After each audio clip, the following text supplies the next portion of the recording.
Good morning, everyone. Happy Monday, the start of another week. And it could end up being a pretty interesting week and, dare I say, a positive week for the Seattle Seahawks and their future prospects. Obviously, we've already had a very, very lucky bye week with the results of yesterday's games. Hopefully, we get one more good result tonight, and we can safely say that it couldn't really have gone much better. But now that that's happened, now that that's in the rearview mirror, we need to try to do some things to maybe make our own luck. Do some things to take control of our destiny rather than having other teams completely control it. So I'm talking about the free agency period for this week between now and the Packers game. What are we going to do, if anything, to improve this team? I made a video last week talking about two players that I think the Seahawks should at least consider going after. But now we have some new information, so I'm going to go ahead and dive into it. Obviously, most of this video is going to be about Odell Beckham Jr. He's the guy that you probably clicked on this video to learn about. Real quick before I get into that, because that is going to be the meat of this video, Deshaun Jackson, it seems like he is going to go to the Raiders. By the time you watch this video, he may have already signed with the Raiders. That makes all the sense in the world. They just lost Henry Ruggs for the rest of his life, probably.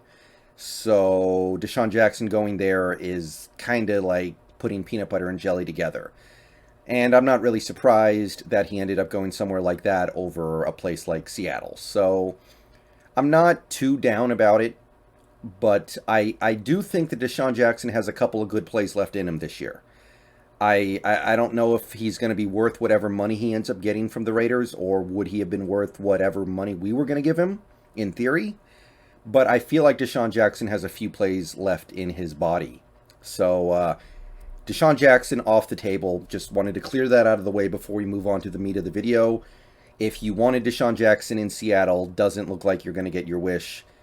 I don't think this was exactly a surprise to anybody, though. The Raiders, it's the perfect fit for Deshaun Jackson with what happened with Henry Ruggs. Okay, so Odell Beckham. Let's take a look at some tweets from Corbin Smith. These were from last night, but they still are true as of this moment. So first, let's talk about the timeline here. So if I'm understanding correctly, Odell Beckham Jr. is going to hit the waiver wire today at 1 p.m. my time. So 4 p.m. if you're on the East Coast. Meaning that teams will, from 1 p.m. on to 1 p.m. on Tuesday, have an opportunity to pick up Odell Beckham Jr. off waivers. Now, this means that there is an order by which teams get to refuse Odell before the next team has a chance. So we talked about this a little bit in the previous video. The Lions would have first crack at him, and then if the Lions pass on him, then you would have the Texans, I think, would be next, and on and on. The Seahawks are currently, I believe, ninth on that list. So if the first 8 teams turn down Odell Beckham Jr.'s contract, then the Seahawks would have a chance to say either yes or no. So, given the fact that Odell Beckham Jr. his reputation is not sterling around the league right now, and the fact that you have to pick up his contract makes it very likely that he will get down to us in the waiver wire order. However, Corbin Smith in this tweet does explain the issues with that from the Seahawks perspective. So Corbin Smith here says, from my understanding, Seahawks have had internal discussions about pursuing Odell Beckham Jr. if he clears waivers. And that last part of the sentence is very important, if he clears waivers. No indication team will put in a claim for him upon release tomorrow. Remains to be seen if they will attempt to pick up $7.25 million owed to him. So, as it turns out, Josiah Anderson's tweet a couple days ago was in some way inaccurate. The Browns did not reduce his base salary all the way down to the minimum, like that tweet was implying was going to happen. any team that picks up Odell Beckham Jr. off waivers is going to owe him 7.25 million over the remainder of the season. So you're giving Odell Beckham Jr. 7 mil plus for 9 games plus playoffs, basically. It's a lot of money in a short amount of time for a player who really hasn't been that productive lately and has battled injury issues, might be a head case. You guys know the Odell Beckham downsides, I think. So the Seahawks seem interested in Odell Beckham Jr. They are. But doesn't seem likely they're going to pick up the $7.25 million remaining on his deal. Now, that being said, this contract might actually be good for the Seahawks because it makes it far more likely that Odell Beckham Jr. clears waivers and becomes a full-on free agent. And the reason why is described in this next Corbin Smith tweet. 2 sources I've spoken with suggested Beckham had Seattle on his short list if he isn't claimed due to relationship with Russell Wilson.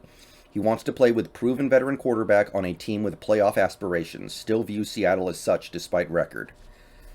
So the contract issue makes it very likely that Odell Beckham Jr. will not get claimed.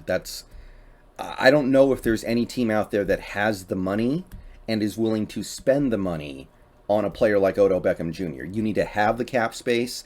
You need to have the dire need for a wide receiver. You need a lot of different things to line up in order to claim Odell off waivers. So it's, to me, relatively likely that he clears waivers. If he does, he gets to pick where he goes. When he's on waivers, he has no choice in the matter. Somebody's going to pick him up and he just has to go with it. But if he clears waivers, he can go wherever he wants to. And it seems like, according to sources, Beckham wants to come to Seattle. He would be one of the Seattle would be one of the teams that he would really want to end up at. He wants to play with Wilson, and he feels like Seattle can get back in the playoff chase. And I don't believe Odell's ever played in a playoff game, so that's obviously something he's placing a high priority on. So basically, if he does clear waivers, Seattle is going to be on a short list of teams that he actually wants to go to. And presumably, he would have to be turned down by those teams before he starts saying, well, I'll take a job anywhere. Apparently, the Saints are on the list, and the 49ers are also on the list. So those are the 2 main competitors. I will say this.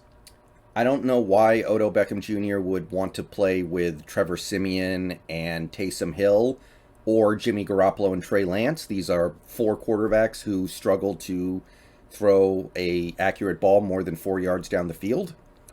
So that probably puts us in pole position. Now, if a team like the Packers gets involved, a team with a good quarterback, with a really good record, that has an opening for Odell to play, then that changes things. Some people are talking about like the Rams or the Buccaneers, but I don't think they would even want Odell. The Rams just released a receiver because they couldn't get him any snaps. I don't think Odell's going to come in and take snaps away from Cooper Kupp, who's having a Jerry Rice-like season. So I'm not worried about that. And before we go, I want to address one more aspect to this story, because as this tweet indicates, the Seahawks are interested in Odell. And this tweet indicates that Odell is interested in the Seahawks. There's one more angle I want to take a quick look at here. Mike Jones on Twitter has this to say: the Seahawks have shown strong interest in adding Odell Beckham Jr., source says. Quarterback Russell Wilson has urged Seahawks brass for a Beckham signing. So the team seems like they might want Odell. Odell seems like he wants to come here, and Wilson wants Beckham to come here. So when you put it all together, it just seems like there's no reason why you wouldn't bring him in, assuming he clears waivers. Because let me be clear. I completely understand this team not wanting to give up more than half of their remaining cap space, which, by the way, will roll over into 2022, to pick up 9 games of Odell Beckham. But if it's not $7.25 million, if it's, $1 million, $1.5 million, then go for it. What are you really going to grandstand over that tiny amount of rollover cap space? Like that's going to bail you out next offseason? Like that's going to be the make or break monetary amount? No. And Wilson has pushed very hard for players like Antonio Brown to come to Seattle. He's pushed hard for superstar players in Seattle. And recently, at least, it seems like he hasn't really gotten what he wanted. That's not to say that we never get any players to help Russell Wilson, but it seems like he doesn't get the stuff that he wants most of the time. This is an opportunity, or it should be an opportunity, to get somebody that Wilson really wants for what should be a pretty reasonable price. That if this offseason comes around and Wilson is debating in his mind the pros and cons of staying and the pros and cons of leaving, getting him an Odell Beckham Jr. could maybe get him thinking like, well, okay, they got me this. Maybe if I keep pushing, they can get me this and that and the other thing too. Maybe it makes more sense for me to just stay here and see how this plays out. So, as somebody who would prefer to keep Wilson if he's still on board, and I understand, guys, that I have called myself a red pillar in the past, but it's not because I don't like Wilson. It's because I don't believe that this team is capable of supporting him the way he needs to.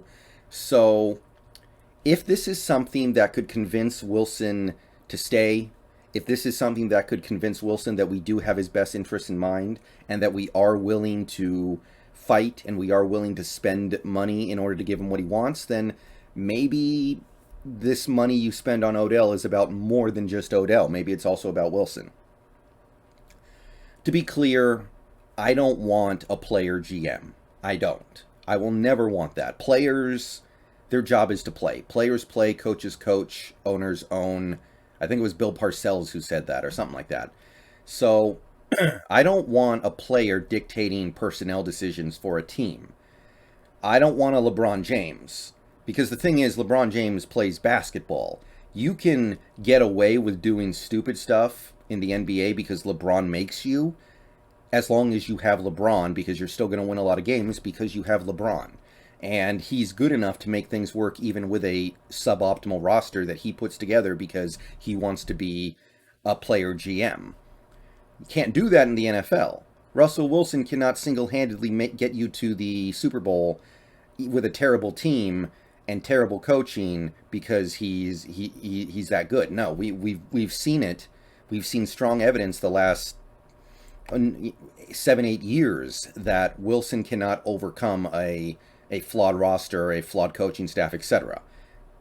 But this strikes me as a reasonable, fair, should be anyway, fairly priced move you could make that could genuinely help the team. I like Eskridge. I don't dislike Eskridge. I'm not saying we should give up on him. I'm not saying he should go on IR. But if you could go into the second half of this season utilizing a spread offense that puts Metcalf, Lockett, Eskridge, and OBJ on the field at the same time on a lot of these plays and just open it up because Carson's out for who knows how long and Collins is not 100%.